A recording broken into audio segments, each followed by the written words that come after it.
কাউকে বুঝিয়ে পারছি না, ঝগড়া করে পারছি না, আমার ডিসিশন আমাকেই নিতে হবে।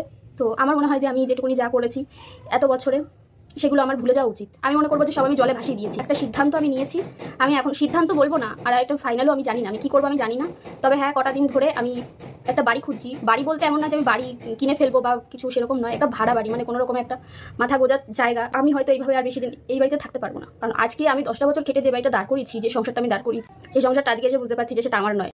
চলো বেশি দেরি করবো না, এই কারণেই বলছি, কারণ অনেক কিছু তোমাদের বলার আছে। অনেকেই বলেছ কি চলছে, আপডেট কি, সেগুলো নিয়েও বলবো। আরে কে এসে যে তাকিয়ে রয়েছে অবাক হয়ে, তাই এইগুলো অবশ্যই করে তুলে ধরছি। গুরুত্বপূর্ণ জিনিস কিন্তু এই যে দিনের পর দিন মানুষকে বোকা বানাচ্ছে। আরে দালালের কথা বলছি, এই যে বলছে মিথ্যা বলে ফাঁসি দিয়েছে, এখানে তো বলে কোনো লাভ নেই না। আমি যদি বুঝি মিথ্যে ফাঁসিয়ে দিয়েছে মিথ্যে কথা বলে শাস্তির জন্য, তাহলে তো আমার জন্যও তো বিচারালয় এবং আমার হয়ে যে বক্তব্য রাখবে আদালতে, তারা তো ব্যাপারটা ভালো করে বোঝাবে নাকি। আমি এসে রোজ বলবো আমাকে মিথ্যা ভাসিয়েছে, আমাকে মিথ্যা ভাসিয়েছে, ছেলে গেলা নাকি? হ্যাঁ, ছেলে গেলা। তা এইগুলো তো তুলে ধরবো একদম জলজ্যান্ত জায়গা থেকে, যে কি চলছে ওই কোর্টে, সার্কিট কোর্টে, এগুলো অবশ্যই করে বলবো। কিন্তু আজকে যে বিষয়টা নিয়ে বলতে বসলাম সেটা হচ্ছে কণিকা এখনো আসেনি, মাতারানির হয়ে যে দজ্জাল মাতারানির ভিডিও আসেনি। কণিকার ভিডিও থেকে যা বুঝলাম, আচ্ছা তোমাদের কারো মনে হচ্ছে না, কারো কেন অধিকাংশ লোকের মনে হচ্ছে না এইরকম একটা বাড়ি ছেড়ে চলে যাব, বাড়ি খোঁজাখুঁজি কে করছিল যেন? সবাই বুঝেছো, দালাল দালাল দালাল। আর গীতাদি তো বার খেয়ে একেবারে ওই এলাকার মধ্যে ও দেখবে, ও বলেছে ওই এলাকার মধ্যে দেখতে হবে, পরশু নিয়ে বেরিয়ে যাবে। তা গীতাদি আবার ঠিকানা ম্যাড্রেস কোথায় ঘর পাওয়া যাচ্ছে দিয়েছে। আরে গীতাদি তুমিও না এত মন নরম হলে হবে নাকি? ওকে বেরোনোর জন্য বলছে নাকি কণিকা বেরোবে? এত কষ্টের টাকা, উপার্জিত টাকা, এটা তো ঘটনা। এই যে আমার কথা বেরিয়ে গেল, আমি বসে গেলাম ভিডিও খুলে, মানে ক্যামেরা খুলে মোবাইলের, আমার এইটা মাথার মধ্যে নেই যে আমার হাজব্যান্ড এরকম একটা পজিশনে, উজ্জ্বলের মতন, যাকে আমার দেখভাল করতে হয় একেবারে একটা বাচ্চাকে যেরকম করে দিতে হয়। মায়ের কাছে বাচ্চার যেমন লজ্জা নেই, উজ্জ্বলেরও তেমনি কণিকার কাছে কোনো লজ্জা নেই, কারণ লজ্জা করলে তো হবে না। তাহলে বুঝতে পারছেন, A to Z সে করিয়ে দেয়। তাহলে আমাদের মতন দিনে 3টে ভিডিও দেওয়ার চেষ্টা করি, অনেক সময় 2টো হয়, চেষ্টা করি, কারণ কন্টেন্ট না থাকলে কি করব, ঝাঁপিয়ে পড়ে এর থেকে ওর থেকে কামড়াকামড়ি করবো না, যেমন লেলো রেডি থেকো বাবা, সত্যি না সব বলবো, কি পাল্টি বা যেটা ওহো ওহো ওহো, মানে সবাইকে দোষারোপ করছে ক্যাথার খারাপের জন্যে, শুধু ওই ভালো, তুই যে কত ভালো সেটাও তুলে ধরবো। তার আগে ইন্ট্রো। হ্যালো বন্ধুরা, কেমন আছো? আশা করি তোমরা ভালো এবং সুস্থ আছো, আমিও বেশ ভালো আছি। কণিকা প্রচুর কষ্ট করে উপার্জিত টাকা থেকে, এমন না চুল দেখিয়ে, কাজ দেখিয়ে, এটা না, ও কাজ প্রচুর করে, কর্মটমে, এটা অস্বীকার করার কোনো জায়গা নেই। ওর কাজের হেল্পিং হ্যান্ড মাঝে ছিল না, সেটা নিয়ে অনেক ওর পিছনে যা লাগা হয়েছে, এই বিশদে আমি বলবো, তাহলে আপনারা বুঝতে পারবেন। আইনি পরিভাষায় আমি এখানে বোঝাতে বসবো, আর এটা ভালো করে দালাল জানে। দালাল আপনাদের কাছে এই বিষয়ে কোনো এক্সপ্লেনেশন দেয় না, কারণ ও জানে লেজে গোবরে এবং নিজের গুয়ে ও ল্যাপটা হয়ে যাবে। সেটা বলবো। আগে কণিকাকে নিয়ে যখন শুরু করেছি বলবোই, অনেকেই জানতে চান দিদি কী ব্যাপার না, আমি পরিষ্কার বলতে ভালোবাসি। উজ্জ্বল কণিকাকে কোনোদিন এই বিষয়ে আমি নক করিনি, এখনও নক করিনি, কিন্তু কি করে জানলাম? সব তুলে ধরবো, সমস্তটা তুলে ধরবো। কণিকার বিষয় বলি, কণিকা কখনোই যাবে না, আমার কথা। ও সিম্প্যাথি গ্রো করার চেষ্টা করছে। ঝামেলা কি হয়নি? নিশ্চয়ই হয়েছে। এটাকে আনদেখা করলে কিন্তু খুব ভুল হবে। কণিকা আজকে বাড়ি ছেড়ে যাব, অবশ্যই করে তার মনে এসছে। আমি মনে করি ও পারবে না, ওর মেয়ের থেকে ওর চিন্তা বেশি কিন্তু উজ্জ্বলকে নিয়ে। উজ্জ্বল কোনো প্রোগ্রামেই সেইভাবে অ্যাটেন্ড করতে পারে না, দিদিদের বাচ্চার জন্মদিন, বিয়েবার্ষিকী, যাই হোক, কারণ ওকে ওই দোতলা থেকে নামানোটা খুব কষ্টকর। মিশো থেকে একটা অর্ডার করেছি ক্লিপ, হ্যাঙ্গিং ক্লিপ, সেটার জন্য মানে কেটে গেছিলো। যাই হোক, যেটা বলছিলাম, এই যে এত কষ্ট করে বাড়ি খাড়া করা, আর এমন তেমন বাড়ি না, বেশ মার্বেল মোজাইক করা বাড়ি, তাই না? আর সেটা ছেড়ে চলে যাওয়া আমি মনে করি না বুদ্ধিমানের কাজ। আর যদিও আমার মনে হয় সবাই জানেন কণিকা কি পজিশন থেকে উঠেছে, সেই সময় যদি সে লড়াই করতে পারে, এই লড়াই কোনো লড়াই না, ময়দান একই, কিন্তু যোদ্ধা চেঞ্জ হয়ে গেছে। সেই সময় ছিল নিজের সাথে নিজের লড়াই, যে আমি এইখান থেকে উঠে দাঁড়াবো। মাথার উপর কি ছিল, বৃষ্টির মধ্যে রান্নাবান্না করতে সবার জানা, রান্নাঘরে জল থই থই ছিল। তারপরে আস্তে আস্তে সেটা সিঁড়ির তলায় রান্নাঘর, সেটাও দেখেছি। উফ, সত্যি প্রচুর স্ট্রাগল করেছে। একটা হচ্ছে নিজের সাথে, আর একটা হচ্ছে বাইরের এরকম মারাত্মক ধরনের শত্রু, যাদের উপকার করার বুদ্ধি দেওয়ার ক্ষমতা নেই, কিন্তু ক্ষতি করার তাদের খুব ইচ্ছা। মানে এটা যেন স্বভাবজাত ব্যাপার, রক্তজাত, মানে রক্তের সাথে, বুঝতে পারছেন?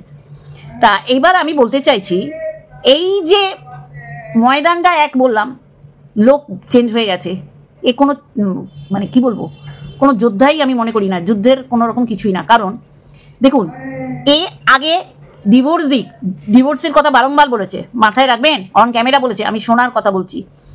তাহলে ও আগে ডিভোর্সটা দিক, ও ডিভোর্স দিক, ওর লিগালি, যেহেতু ও ইলিগালিভাবে বিয়ে দেয়নি, লিগালি ওয়েতে ওর তো প্রাপ্য, কারণ তার একটা মেয়ে আছে, মেয়েও ওই ভাগ পাবে বাবার, যদি এটাও সত্যি হয়ে থাকে। ঠিক কিনা বন্ধুরা? যদি এটাও সত্যি হয়ে থাকে যে ও এরকম পরিকল্পনা করে বাপের বাড়িতে এসছে, এসে একটা দেন জমিও কিনে নিল। জমি কেনা মুখের কথা না ভাই, ভিত পুজো হলো, মাংস খাওয়া খাই হলো, তারপর নয় পরিকল্পিত, হয়তো দেখো আমি স্পষ্টকতার কষ্ট পাই না, নয় ননদ ভাইয়ের বয়ে পরিকল্পিত। আর যদি সত্যি করেই এই রকম মানে পরিকল্পনা নিয়ে, অভিসন্ধি নিয়ে যদি আসে সোনা, তাহলে সোনাকে কিন্তু থাবড়ে লাল করে দেবো, আমি বলে দিলাম না মুখের ভাষায়, যে ওই জমিটা আমার কোনো না কোনো কাজে খাটাতে হবে। চাষাবাদ হয়তো হবে না, কোনো ব্যবসায়িক কাজে, ফার্ম টার্ম যদি করে, আর না হলে আমি এই জমিতে একটা বাড়ি খাড়া করব। এমন হয়তো প্রস্তাব দেবে পরবর্তীকালে যে ঠিক আছে, তোমার বাড়ি তোমারই থাক, লিখিয়ে আমি নিচেটা আমি নেব না, শুধু আমি ওইখানে থাকার মতন একটা করব, সেই টাকা দাও, হতে পারে। যদিও সেটাও আমি সহমত এই কারণেই জানাচ্ছি না, কারণ কণিকার এখন রোজগারের অবস্থা শোচনীয়। এই 2-3 দিন হলো যেই আরম্ভ হয়েছে, তাতে ভিউজটা সত্যি করেই বেশ দেখতে পাচ্ছি আমরা, আগে খুঁজে খুঁজে দেখতে হতো। যা অবস্থা আমাদের ওয়াইটির, তাতে ব্লগাররা ওই কন্ট্রোভার্সি না করলে হবে না। আমার বক্তব্য হচ্ছে, আগে ও বরের সাথে ডিভোর্স দিক, ওর প্রাপ্য নিক, কারণ তার বাড়ির লোক তাকে সোশ্যাল ম্যারেজ করিয়েছিল।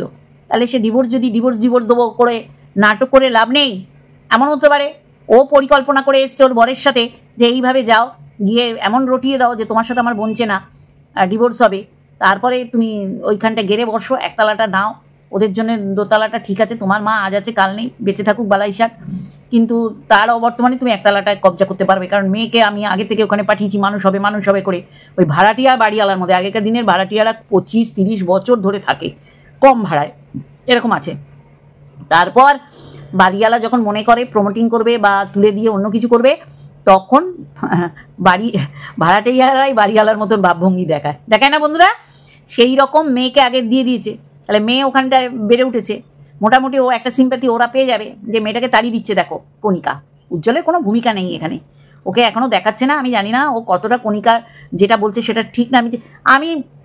আমি সত্যি করে বলছি, কণিকার পিছনে এমনভাবে দালাল লেগেছিল, আজকে দালাল নিজেও জানে যে মিথ্যে কথা বলছে না। এটা যখন বলবো আপনাদের পায়ের তলা দিয়ে মাটি সরে যাবে, মানে যেইটুখানি আমি জেনেছি, একদম কংক্রিট জেনেছি।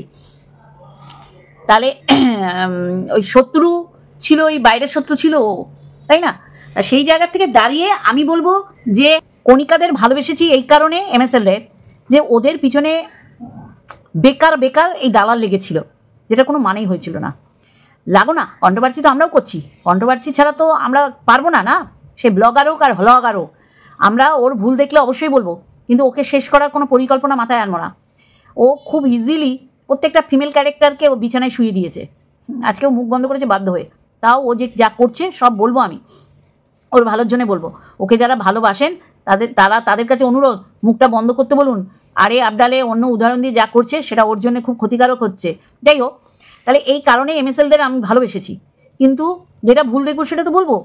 আজকে এই জিনিসটা এই যে হচ্ছে, ননদ এসে জমির ভাগ চাইছে, বাড়ির ভাগ চাইছে, আমি আগে বলবো যে জমিটা কি তখন কণিকা বা উজ্জ্বলের নামে লিখে দেয়নি?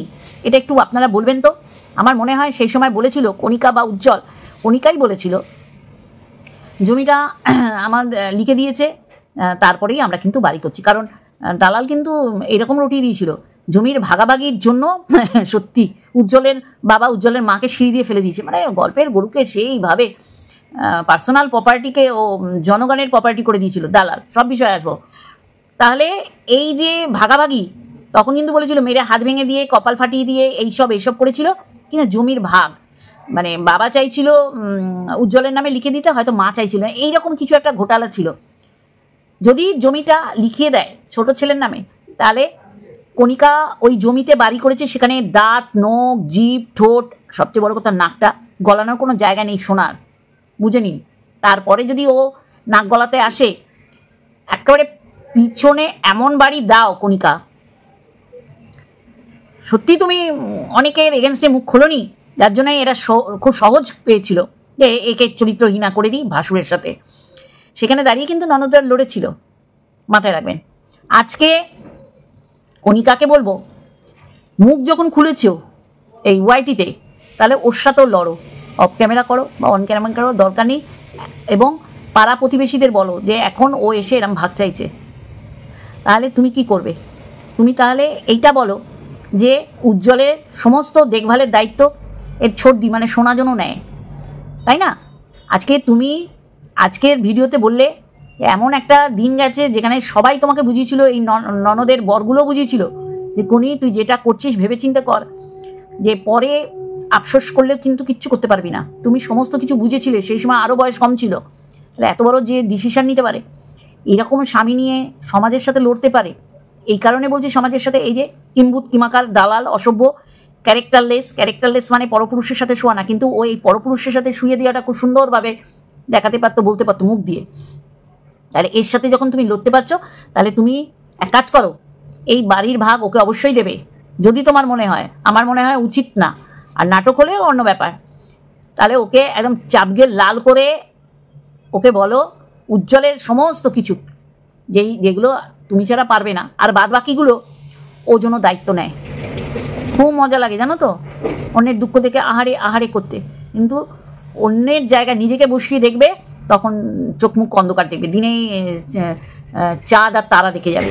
তাই বলবো অন্য জায়গার যাওয়ার কোনো মানে মাথার মধ্যেই এনো না। এত কষ্ট করে তুমি আজকে এই জায়গায় দাঁড়িয়েছো, সেই সময় যেইভাবে দিন কেটেছে, রাত কেটেছে, ঘর মনে হতো না, মনে হতো একটা গুদম ঘর, সেখানে খাওয়া, সেখানেই ঘুমানো, সেখানেই সব কিছু। আর আজকে যেই সমস্যাটা যদি ক্রিয়েট করা হয়, তাহলে ভাই আমি নেই, বারংবার বলছি। আর যদি সত্যিই হয়, এখনো পর্যন্ত চোখের জল এমন একটা জিনিস না, দালালের চোখের জল কিন্তু পুরো নাটক। মানুষ কিন্তু চোখের জল নাটক করার জন্য বার করে না। কণিকার চোখের জল কিন্তু 2-3 বার বার করেছে, তাতে বুঝতে হবে নিশ্চয়ই এটা নাটক নয়। নাটক নয় বলেই আমি কিন্তু এটা ধরছি যে তুমি আগে ওকে বলো ডিভোর্স দে, তুই ডিভোর্স না দিয়ে এখানে আছিস কেন, তুই কোথায় যাচ্ছিস, কি করছিস, দায়ভার তো আমাদের উপর পড়বে, এটা বলো। ও তো বলছে এমন কাউকে যদি বিয়ে করতাম মেয়েকে পাশে বসিয়ে। আমি বুঝছি না কি নোংরামি চলছে ওয়াইটিতে। তাহলে অবশ্যই করে কণিকার চোখের জলের নিশ্চয়ই মূল্য আছে, এটা অহেতুক বা মিথ্যাচারিতা নয়। তাহলে বলবো ব্যাপারটা ওই বাড়িতে থেকে শর্ট আউট করো, বাড়ির বাইরে গেলে অন্যরকম হবে। আর উজ্জ্বল তোমাকে বোঝাচ্ছে, সে চাইছে যে অশান্তি যেন না হয়, এটা উজ্জ্বলের মতন মানুষরা চাইবে, তার কাছে এটা মানে ভীষণভাবে ইরিটেট হচ্ছে। ও হয়তো তোমাকে বোঝাচ্ছে, তুমি এখন মনে করছো এরা আমার পিছনে লেগেছে, আর ও আমার হয়ে দুটো না কথা বলে আমায় বোঝাচ্ছে। তোমার মনে হচ্ছে উজ্জ্বলও বোঝায় তার দুঃখের দিনের অসময়ের কোনো কথা মনে নেই। এগুলো ভুল কথা, এগুলো কখনো হতে পারে না। প্রত্যেকটা মানুষের মনে আছে যারা তোমার দেখে ভিডিও, তাহলে উজ্জ্বলেরও মনে আছে। আর অ্যাকচুয়ালি উজ্জ্বল এই ঝামেলাটাকে এড়ানোর চেষ্টা করছে। সমস্তটাই আমার নিজস্ব মতামত। তাই বলবো বাড়ি থেকে বেরিয়ে কারো কোনোদিন কিছু সলভ হয়নি।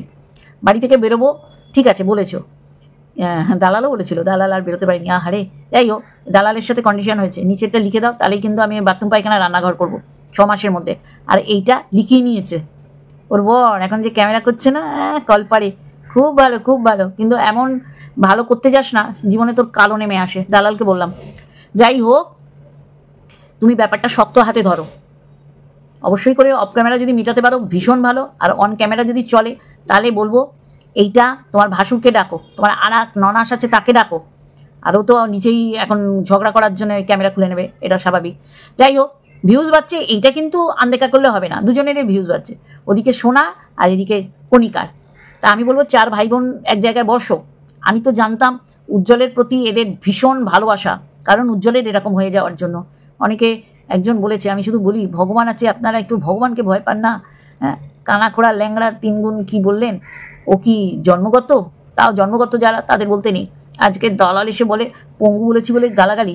তুই শুধু পঙ্গু বলেছিস? তুই অনেক কিছু বলেছিস, সেইগুলো তুই নিজে আওড়া। হ্যাঁ, তুই দেখ কোন ভিডিওগুলো। আমি তো বলছি এই বিষয় যখন বলবো আপনাদের পায়ের তলা দিয়ে মাটি সরে যাবে। ওর চ্যানেলটা, হ্যাঁ যাই হোক সেটা অন্য বিষয়। আমি যেটা বলতে বসেছি, তাহলে এমন কারো পিছনে লাগা উচিত না যে সে মৃত্যুর মুখে পতিত হয়, যেটা দালাল দিনের পর দিন করে এসছে। এখন ও হারিয়ে মারিয়ে কাশ্যপ গোত্র হয়েছে, বুঝলেন? তুলসীতলায় দিয়ে বাতি, দালাল হয়েছে বড় সতী। এটা যদি আপনারা মনে করেন, যারা ওর ভালো চান, আমি আবার বলছি এখানে কেউ কারো শত্রু না, নিজেরাই নিজেদের শত্রু বানিয়ে নিই। আর সমস্ত কিছুকে ছাপিয়ে দালাল যেভাবে এমএসএলদের পিছনে লেগেছিল, সেটা একটা কন্ট্রোভার্সি ক্রিয়েটার কন্ট্রোভার্সি করতে পারে, মানে সমালোচনা করতে পারে, দোষ গুণ ত্রুটি তুলে ধরতে পারে, তাদের নিজস্বতা দেখাচ্ছে সেই জায়গায় নাক গলাতে পারে না, মিথ্যাচারিতা করতে পারে না, অসভ্যতামি করতে পারে না, অসামাজিক, তারপর আইন বিরুদ্ধ কথাবার্তা বলতে পারে না। যেটা বলেছে বলেই আজকে দালালকে রোজ একবার করে আপনাদের মোল্ড করার জন্য বলতে হয় মিথ্যে ভাসিয়েছে। না বলবো অবশ্যই করে, বিশাল বড় হয়ে যাবে ভিডিওটা। তাই এইটুখানি দিলাম, কণিকা মন শক্ত করো, বাড়ি থেকে বেরিয়ে যাওয়ার কোনো পরিকল্পনা মাথার মধ্যে এনো না। বাড়ি থেকে তুমি বেরোবে কেন? বাড়ি থেকে যার বেরোনোর দরকার তাকে বের করো। সে শ্বশুর বাড়ির সাথে এত সম্পত্তি, এত খাটাখাটনি করার পর এসে বলছে আমি হাজব্যান্ডকে ডিভোর্স দেবো, তারপর আর একটা জমি কিনে নিল। এর পরিকল্পনা অন্য। এই যারা এই ভাজা মাছটি উল্টে খেতে জানে না বলে মুখ করে বেড়ায়, এগুলো হচ্ছে এক একটা বিষাক্ত।